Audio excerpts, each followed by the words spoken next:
uMongameli ukwiphulo lokubopha ibhanti nanjengoko engavumanga ukuba imivuzo yabaphathiswa inyuswe kwaye naye uza kuchaphazeleka. uMongameli uza kuqhubeka erhola imali engaphantsi kwezigidi ezintathu zeerandi. Usekela Mongameli yena uza kurhola i-1.8 million. Abaphathiswa baza kuqhubeka berhola i-2.4 million. Baze abasekela baphathiswa barhole i-1.9 million. Iinqonyela zezindlu zombini zasepalamente ziza kurhola i-2.8 million. Umbhexeshi we-ANC kwaye nenkokheli ye-DA baza kurhola i-1.6 million.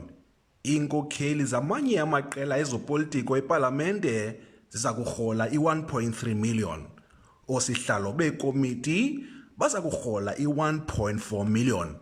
Kwaye amalungu asepalamente wona arhole ngaphezulu nje kwesigidi serandi. Iinkulumbuso zamaphondo ngamaphondo ziza kurhola i-2.2 million. Baze abaphathiswa kumaphondo ngamaphondo barhole ngaphantsi nje kwezigidi ezimbini zerandi. Umbutho i-Public Service Accountability Monitor ozinze eRhodes University uthi esi sigqibo sikamongameli siyamkelwa kulo mbutho. The PSAM welcomed this decision.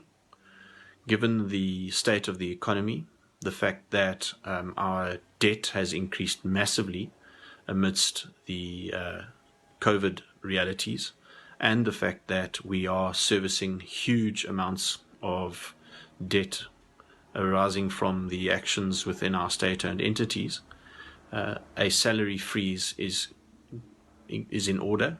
We also feel that a salary freeze for public servants is entirely justified.